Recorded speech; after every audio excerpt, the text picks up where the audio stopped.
Saya Monika Sari dari kelompok 2 akan membacakan bagian poin B, yaitu bagaimana mazhab hukum alam, aliran rasional dan irasional. Aliran hukum alam atau hukum kodrat, hakikat ini merupakan aturan alam semesta yang diciptakan oleh Tuhan dalam hukum abadinya, sehingga norma-norma dasar pada aliran hukum alam ini bersifat kekal, abadi, dan universal. Kelebihan hukum alam ini mengembangkan dan membangkitkan kembali orang untuk berfilsafat hukum dalam mencari keadilan, mengembangkan perlindungan terhadap HAM, mengembangkan hukum internasional. Sedangkan kekurangan dari aliran hukum alam, yaitu anggapan bahwa hukum berlaku universal dan abadi itu tidak ada, karena hukum selalu disesuaikan dengan kelebihan manusia dan perkembangan zaman. Aliran hukum alam dengan tokohnya Thomas Aquinas dikenal pendapatnya membagi hukum atau lex dalam urutan, mulai yang teratas yaitu 1. Lex aeterna atau rasio Tuhan yang tidak dapat ditangkap oleh manusia yang disamakan hukum abadi.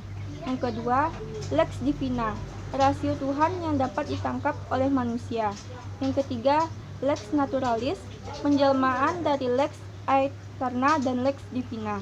Yang keempat, lex positif. Hukum yang berlaku merupakan tetesan dari lex divina kitab suci. Hukum alam dari segi penamaan dikenal beberapa istilah yang sama, seperti hukum kodrat, hukum abadi, dan hukum asasi.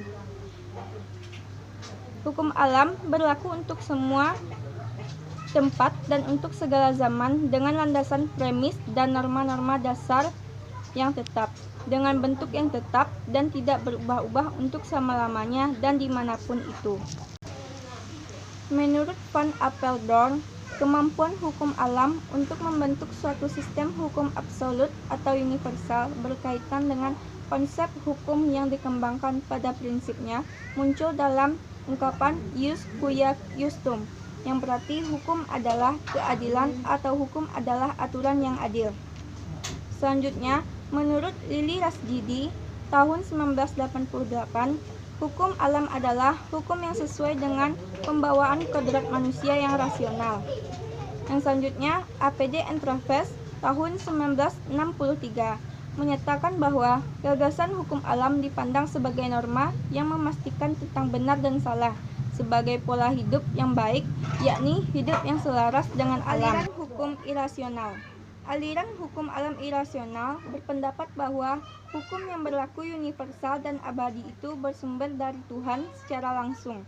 Hukum alam yang bersumber dari rasio Tuhan ini, para tokohnya adalah Thomas Aquinas tahun 1225 sampai 1274. Menurut konsepsinya, di samping kebenaran akal manusia, terdapat pengetahuan yang tidak dapat ditembus oleh akal dan oleh karena itulah diperlukan iman, seperti misalnya kehidupan setelah mati, rezeki, jodoh, surga, dan neraka. Yang selanjutnya, menurut John Salisbury tahun 1115 sampai 1180.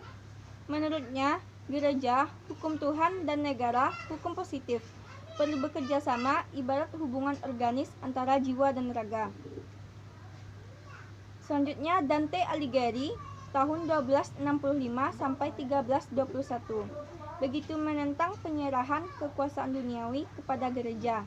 Baginya, keadilan baru dapat ditegakkan apabila pelaksanaan hukum diserahkan pada satu tangan saja, yaitu kepada pemerintahan yang absolut. Selanjutnya, menurut Pierre Du Bois, menurutnya, penguasa atau raja dapat langsung menerima kekuasaan dari Tuhan tanpa perlu melewati pemimpin gereja. Du Bois bahkan ingin agar kekuasaan duniawi, gereja atau paus dicabut dan diserahkan sepenuhnya pada raja. Selanjutnya, William Ockham tahun 1290 sampai 1349 mengemukakan tentang adanya hierarkis hukum sebagai berikut. Yang pertama, hukum universal, yaitu mengatur tingkah laku manusia yang bersumber dari rasio alam. Yang kedua, apa yang disebutnya sebagai hukum yang mengikat masyarakat yang berasal dari alam. Yang ketiga, Hukum yang juga bersumber dari prinsip alam, tetapi yang dapat diubah oleh penguasa. Yang terakhir, menurut John Wesley Live, tahun 1320 sampai 1384, mengibaratkan hubungan antara kekuasaan ketuhanan dan kekuasaan duniawi seperti hubungan antara pemilik dan penggarap tanah. Yang selanjutnya, aliran hukum alam rasional. Aliran hukum alam rasional ini memandang bahwa sumber dari hukum yang universal dan abadi itu adalah rasio manusia. Rasio manusia dipandang terlepas dari tertib ketuhanan, sehingga hukum alam tersebut muncul dari pikiran sendiri tentang apa yang baik dan yang buruk, yang penilaiannya diserahkan kepada kesusilaan atau moral. Pendukung aliran hukum alam rasional antara lain adalah: pertama, Hugo de Groot atau Grotius berpandangan bahwa rasio manusia tampil ke depan. Yang kedua, Pufendorf berpendapat bahwa hukum alam adalah aturan yang berasal dari akal pikiran yang murni. Yang ketiga, Immanuel Kant, seorang tokoh yang mengembangkan pemikiran hukum alam rasional sampai ke puncak perkembangannya. Ini mengatakan bahwa hukum alam itu bersumber dari kategorisme imperatif. يا طبطب ودلع يا يقول لنا اتغيرت